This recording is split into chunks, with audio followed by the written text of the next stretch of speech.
Turn off your lights. Make sure your doors and windows are locked. Things are about to get spooky. I'll be late because they had to remove an old man who was behaving inappropriate with one of the air hostesses. I typed in my messenger app as we flew over the ocean. I can't believe that asshole bit her. I typed right before I heard some kind of commotion in the back of the plane.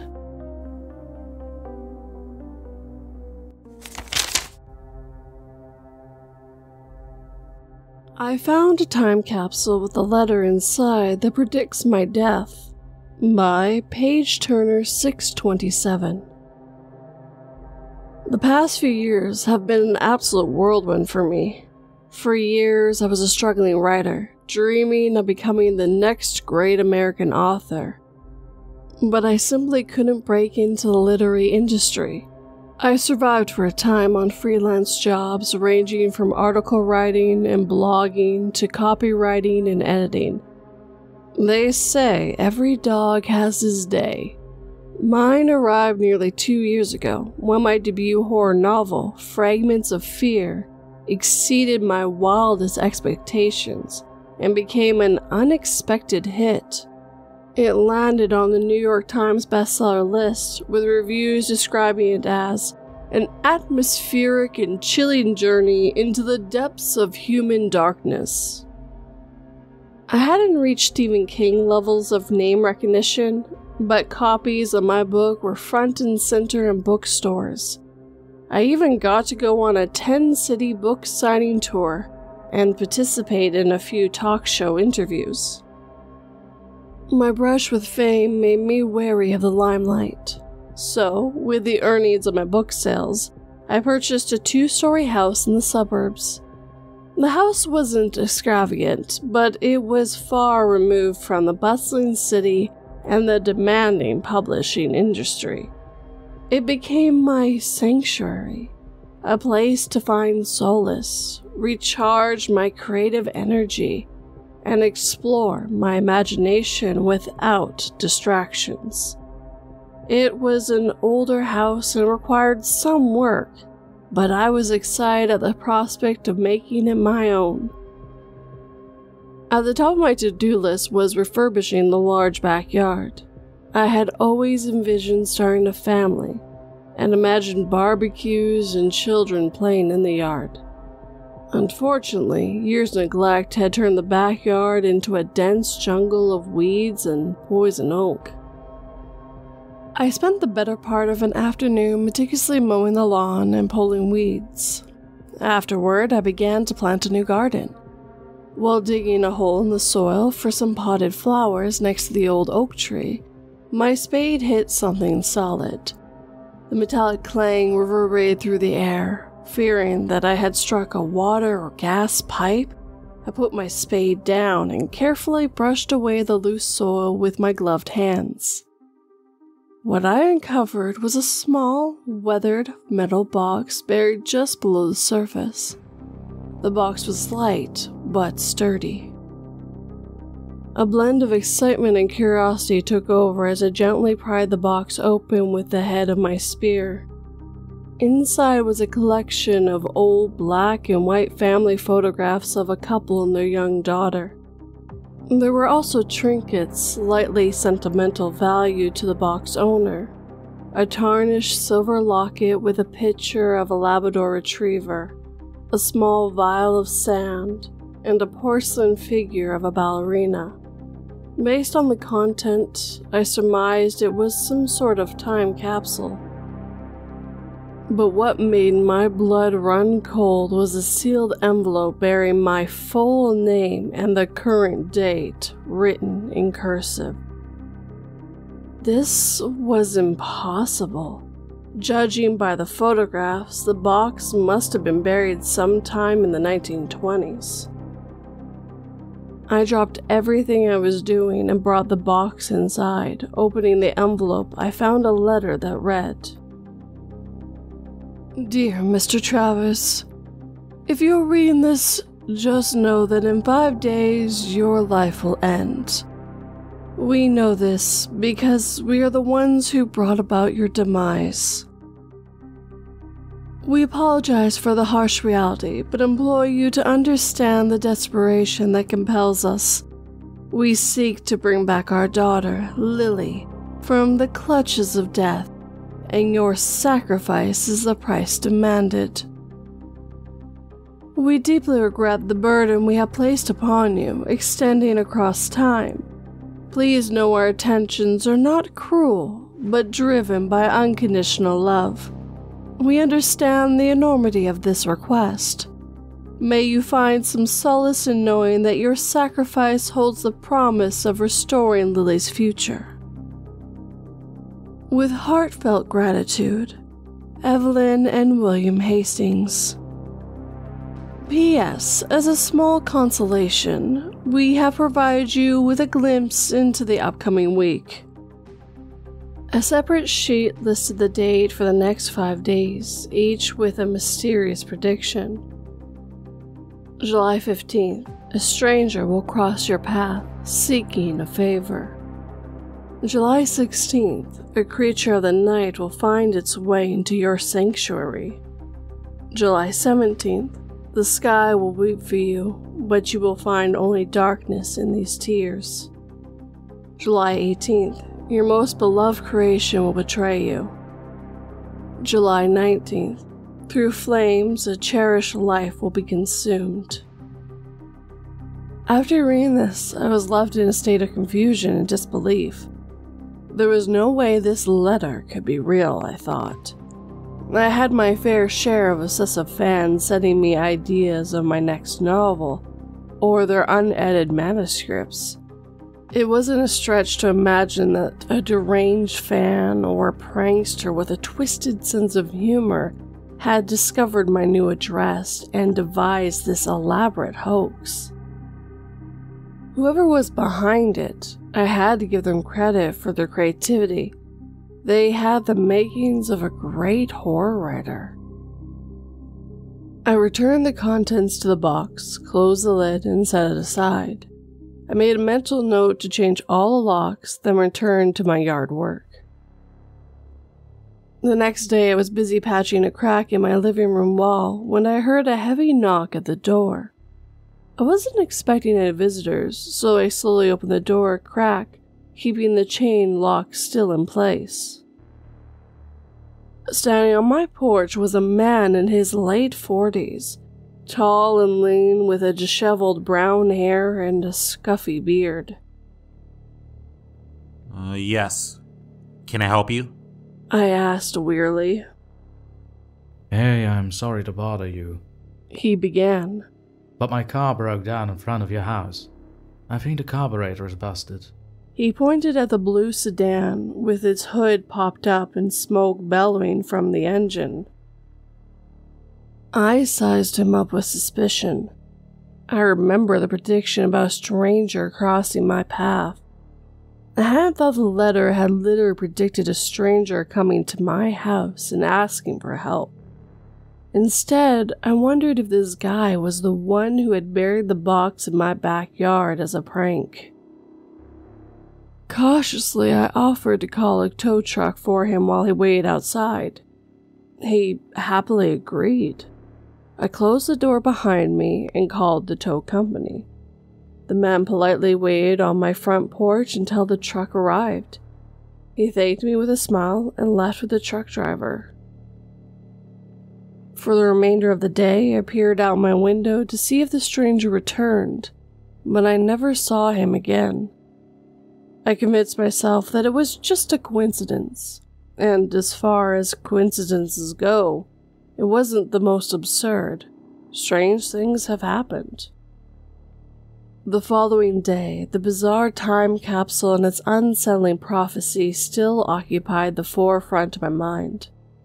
However, when my agent called, inquiring as to why I hadn't replied to his multiple emails, I was thrust back into the reality of my professional obligations.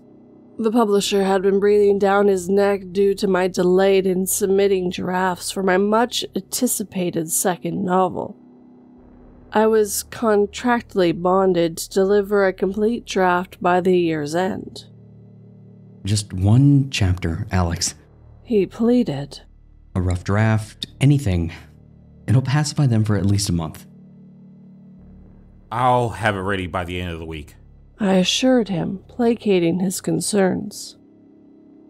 Secluding myself in my office, I faced my laptop with grim determination. I vowed not to leave for any reason until I accomplished a writing goal of 2,000 words. By 10 p.m., I was sitting in the dark with my laptop screen as the only source of light. I had managed to produce only about 1,000 words. Feeling somewhat claustrophobic in my small, stuffy office, I opened the windows to let in the crisp night air sweep in, carrying the scent of wet grass and the faint rustling of leaves. I took a deep breath and leaned back in my chair, closing my eyes for a moment. Suddenly, a loud flapping sound jolted me back to reality. I jumped from my chair, my heart pounding in my chest. From the darkness of the night, a shadowy figure swooped into my office.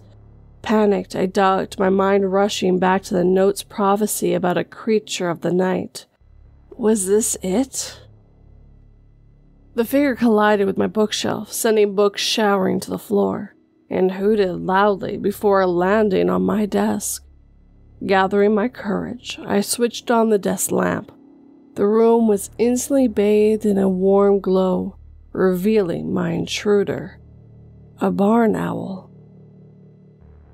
With an eeriness that sent a chill down my spine, the owl slowly turned its head almost 360 degrees, like a scene out of The Exorcist, observing its surroundings.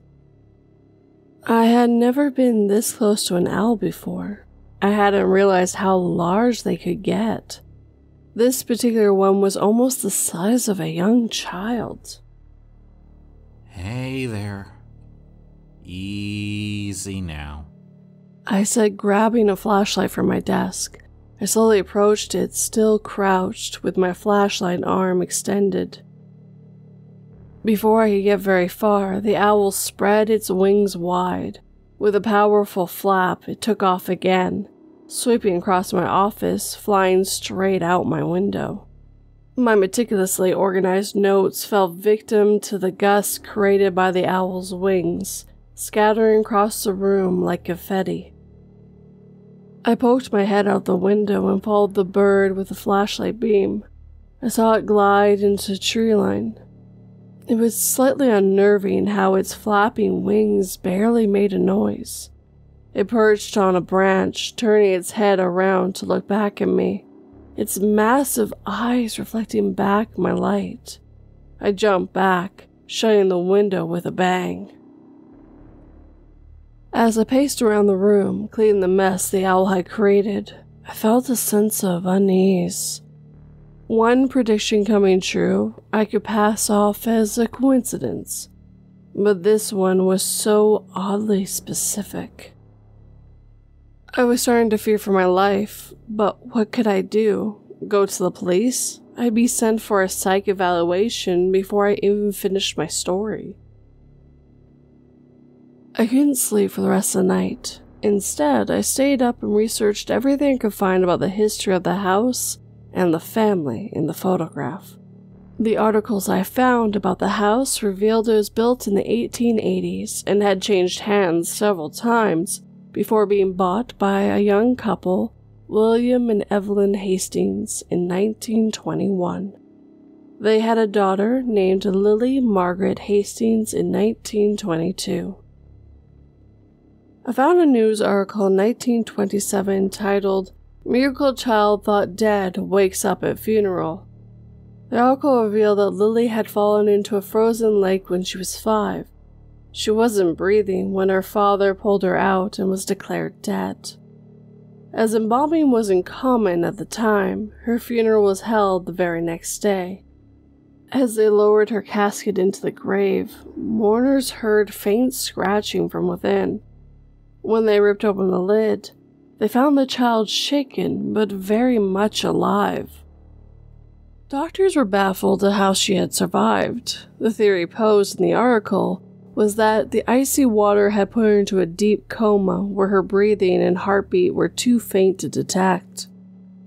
The only other significant thing I found was an obituary for Lily from 2019. She had lived a long, full life and passed away peacefully in her sleep at the age of 97. She was survived by 2 children, 6 grandchildren, and 3 great-grandchildren. The obituary noted her love for dogs and the beach, and her career as a professional ballerina. That explains the trinkets. I muttered to myself. Her obituary was written by her granddaughter, Hannah Sullivan, who was the local head librarian. I glanced at my watch. It was already 5 a.m. Morning brought a dense layer of cloud cover. As predicted, a sudden and violent storm swept over the neighborhood, casting a shadowy gloom that echoed my inner turmoil. My rational side still insisted that this was an elaborate prank, but the creeping doubt in my mind was growing stronger with each passing hour. I reasoned that if anyone had answers, it'd be Hannah Sullivan. I looked at the library where she worked and saw it was only a 20-minute drive away. I waited for the storm to break before heading out. By 10 a.m., the storm showed no signs of letting up, but I was desperate for answers. I tucked the letter and photo into my coat pocket and ran to my car. I drove through the rain-soaked roads, the wipers screeching as they moved across the windshield. As I pulled into the library parking lot, I noticed that it was nearly empty, with only a few other cars present. The library itself was a Victorian building that looked like it had been recently remodeled. Entering the library, I found it almost deserted except for a young woman at the reception desk. She was engrossed in a book, her glasses perched on her nose and her dark hair tied up in a messy ponytail. I glanced at what she was reading and saw that it was a copy of my book. I approached her gingerly. I was soaking wet and still unsure how to explain my strange predicament without sounding stark mad. As I neared the desk, she looked up, setting her book aside and offering me a warm smile. "Hello," she said, her eyes brightening behind her glasses. "Can I help you find anything?" I'm actually here to find Hannah Sullivan. I replied, meeting her gaze. I read that she works here. The woman looked at me with suspicion. May I ask who's asking for her?" she asked.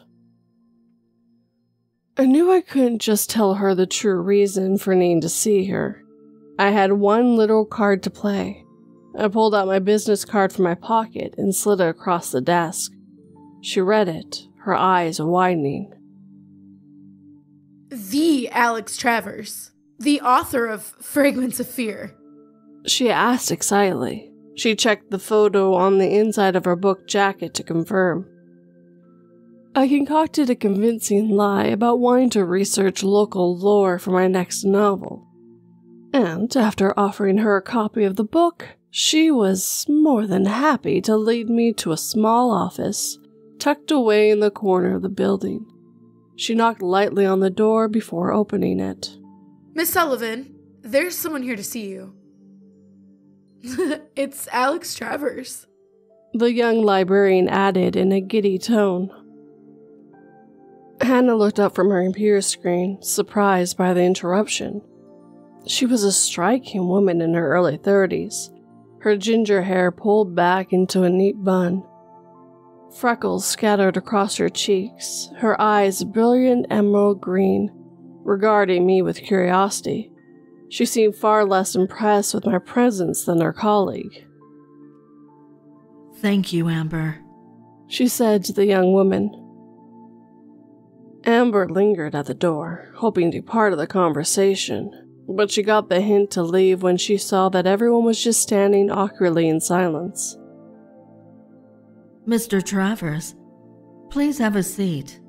Hannah said, her tone cordial but guarded. To what do I owe this unexpected visit? I sat down in the chair across from her.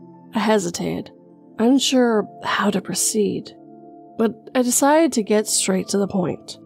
I explained to her that I had recently bought her great-grandparents' house. I reached into my coat pocket and retrieved the weathered photos, laid them on her desk. Hannah's eyes slightly widened as she studied the pictures of her ancestors.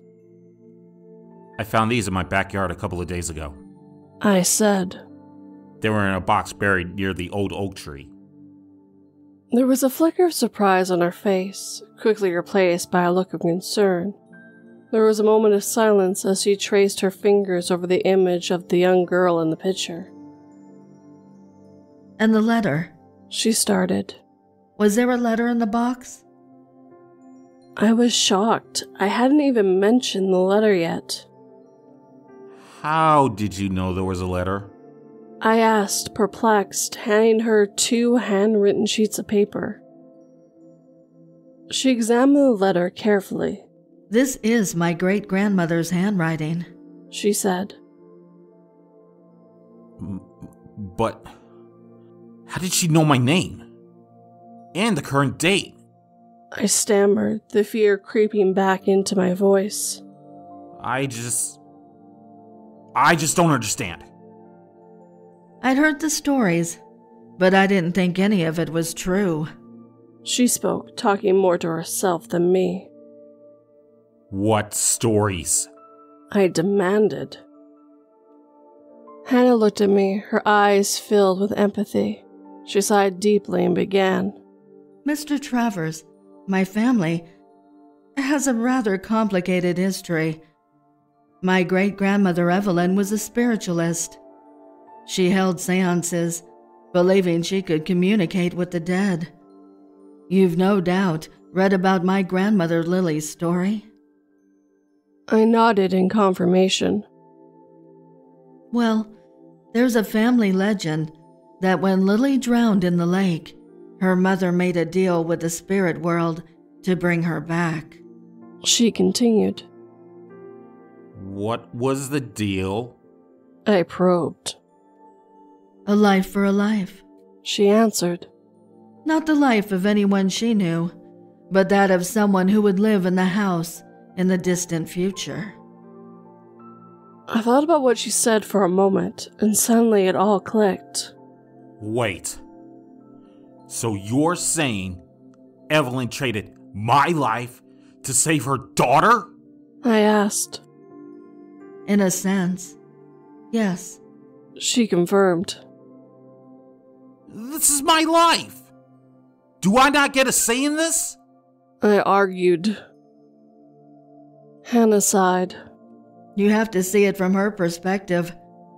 She was getting her only child back, in exchange for the life of a complete stranger who wouldn't even be born in her lifetime. What parent wouldn't make that deal? This is insane! Is there any way to reverse this?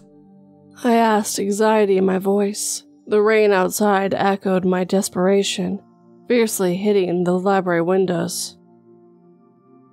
Hannah's face fell. I don't know. This isn't something I've ever dealt with. As far as I know, no one's ever tried. You can't just undo 3 generations of my family's existence. Her words were cut off by a sudden crash of thunder. The room darkened as the power went out, only sporadic flashes of lightning illuminating the space. Damn it! I shouted, more from fear than anger. I got up abruptly, knocking my chair to the floor. Are you messing with me? Is this your idea of a joke? I accused, fumbling in the darkness towards the door. Hannah gasped, clearly taken aback by my reaction. No, I swear. I wouldn't joke about something like this. I didn't want to hear the rest. I pushed my way out of the office, navigating the dark library, and I found my way to the exit. Outside, the storm was raging, but I didn't care. My mind was spinning, caught in a whirlwind of fear and disbelief. The rain quickly soaked through my clothes, but it did little to dampen the fury panic consuming me. I sat in my car, staring at the list of prophecies. The next to the last one worried me almost as much as my own impending demise. As I read the phrase, "Your most beloved creation will betray you," one more time, a shiver ran down my spine. My first thought was my book, my characters. But how would fictional characters turn on me? I wondered. I spent the rest of the day in a daze, trying to piece together the cryptic prophecy. I pored over my manuscripts, searching for any characters or plot points that could possibly betray me. I didn't know what I was looking for. I don't even remember falling asleep, but I was awakened by a news alert on my phone. The headline sent a chill through my veins. Fanatical reader commits heinous murder, recreates scene from Fragments of Fear. It felt as if the floor had given way beneath me. As I read the gruesome facts of the crime, my heart pounded frantically. The fan, a man named Robert Mills, was reportedly obsessed with my work, especially the serial killer character, Owen West, from my book. He had been apprehended after strangling his wife, which he claimed was a homage to one of Owen's most brutal killings. Feeling nauseated, I dropped my phone. My mind was racing. In a state of panic, I contacted every spiritualist, paranormal expert, and occultist I could find. All were either incredulous, dismissive, or too eager to explore my desperation. None were able to offer anything concrete or even plausible. I contemplated boarding a plane and fleeing to the furthest corner of the world. But the more I thought about it, the more I realized how pointless that would be. The prophecy wasn't tied to the house, it was tied to me, and there was no escaping myself. On the morning of July the 19th, I woke up with a sense of dread. The final prediction was to be fulfilled that day. Despite the comfort of daylight, the threat felt imminent. The morning passed in a blur, my thoughts consumed by what was to come.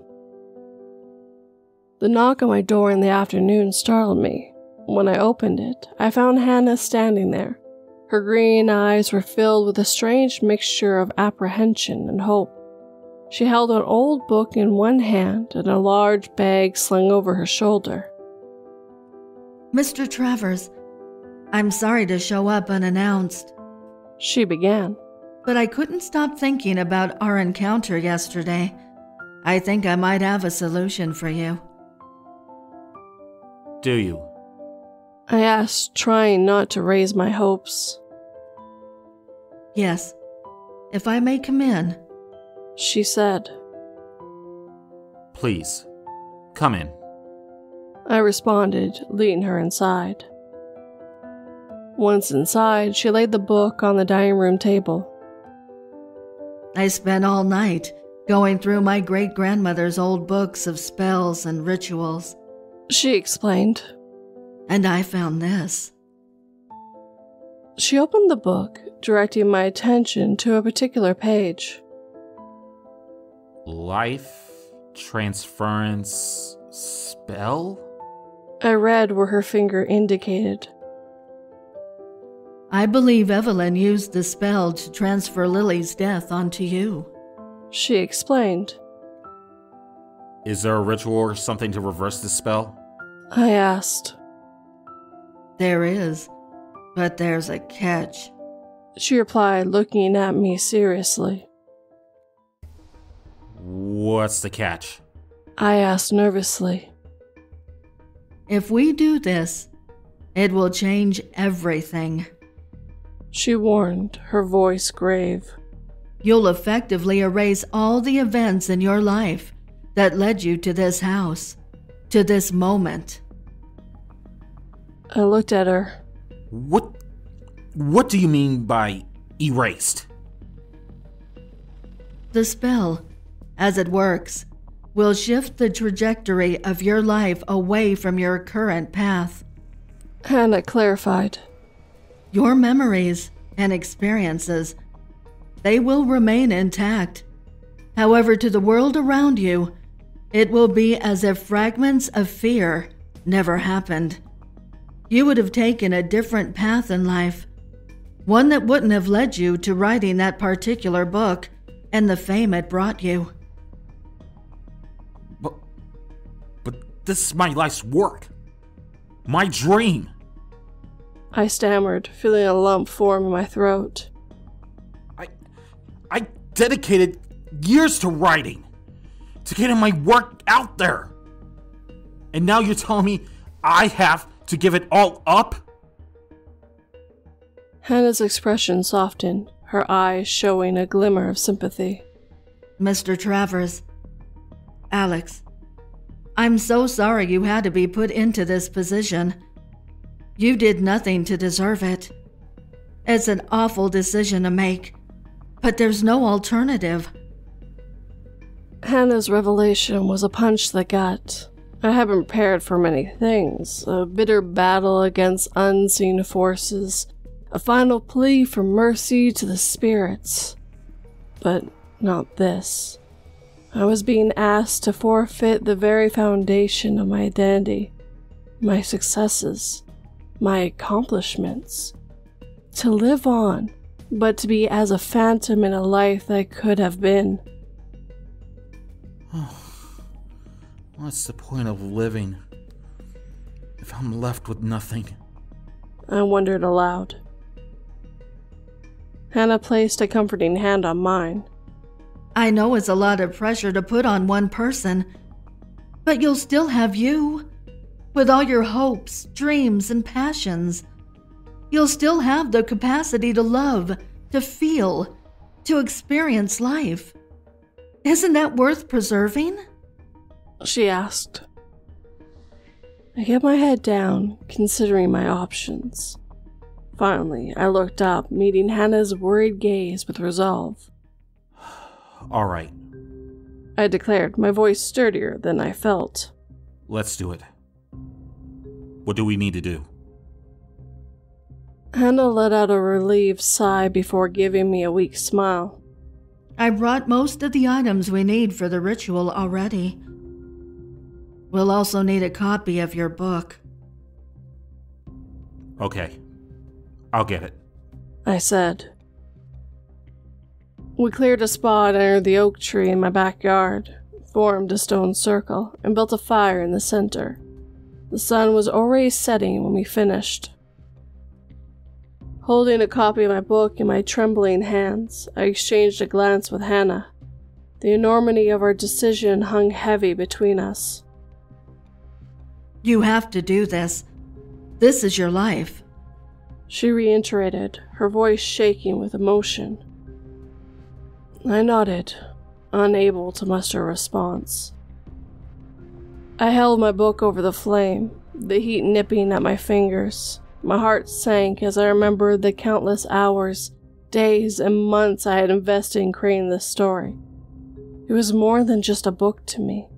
It was a piece of my soul, and I was about to watch it burn. Before I could second-guess myself, I dropped it into the flames. The book caught fire instantly, and the pages curling and blackening in the fire. A sharp pang of loss shot through me, but I pushed it aside. Hannah interlaced her fingers with mine as we watched the fire. The atmosphere grew warmer, and the flames reflected in her ember eyes. She started to chant in an unfamiliar language, her voice growing louder and more forceful as she went on. I watched in awe as the fire seemed to dance in rhythm with her words. I could hear the echoes of other voices, disembodied and inhuman, chanting along with her. As she continued, I felt her hand growing cold as her grip weakened. Then her hand seemingly slipped through my fingers like a fistful of sand. She raised her hand. I could see her horrified eyes through her translucent palm. What's happening? she cried out in terror. I hesitated for a moment, then turned my gaze back to the flames. Her eyes followed mine. The fire had burned through the covers of the hardback, revealing pages crossed out with a marker, and her grandmother's silver locket hidden between them. I'm sorry, Hannah. I confessed, my voice choked with guilt. I just couldn't give it all up. You altered the spell. She stammered, her form flickering and gradually fading. You erased my family. Yes. I admitted, my heart heavy. I had to. You said it yourself. A life. For a life. The look of betrayal on her vanishing face was unmistakable. She opened her mouth, perhaps to say something, but before she could, she disappeared completely, leaving me alone in the cold summer night. I stood there, staring at the flames until it burned itself out. Felt alone, inside and out. I went back inside, and out of morbid curiosity, I looked up the obituary for Lily Hastings. It stated that she had died at the age of 5 after falling into the frozen lake. There was no miracle. She was simply dead. I did feel remorse for Hannah. She was just trying to help me and didn't deserve to be wiped from existence. But I hadn't asked to sacrifice my life for her grandmother. My life had been hijacked, used, and manipulated. All I did was reclaim it. My next novel, Echoes of the Past, was another critical and commercial success. The world saw the triumphant return of a favorite author, not knowing the ghosts that linger behind my success. Out of a sense of guilt, I dedicated the novel to Hannah Sovalvin, Lily Hastings, and all those forgotten.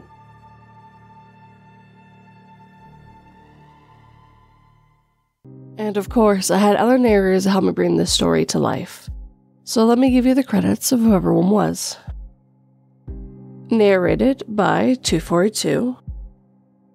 Alex Travers by Evil Outcast. Hannah Sullivan by Duchess of Darkness. Editor by Horror on the Rocks. Stranger at the Door by Dark Torment. And lastly, Amber, played by the Queen of Panic. All their links are in the description box for you guys, and please go over and say hi, tell them 242 sent ya.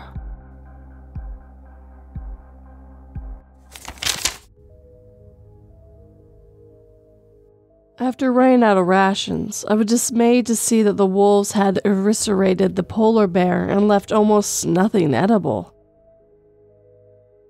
Fortunately, they didn't seem to have touched the liver at all.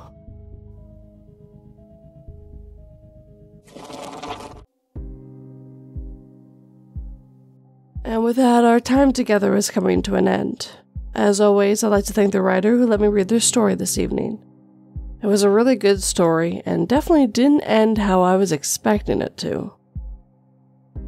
It's not normal for the main character to be the bad guy, and I would say in this instant, because he wiped out 3 generations of a family, that he was the bad guy.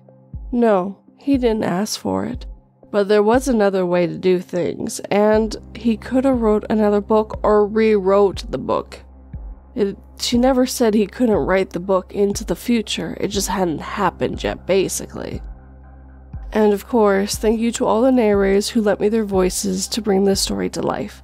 You all did an amazing job, and I definitely could see you in these characters. Now, if you're on YouTube, if you enjoyed this video, hit that like button and make sure it feels it. If you're new, please subscribe and turn that pretty little bell to all notifications. And of course, leave me a comment down below. Tell me what you thought of this story. What kind of stories you like in the future. Anything you can think of. And if you're on the podcast, please leave a review. It really helps us get out to other listeners who might enjoy these types of stories as well. And if you're specifically on Spotify, I do have questions that you can answer as well. If you'd like to help this podcast or YouTube channel grow, please share it with anyone who might enjoy it.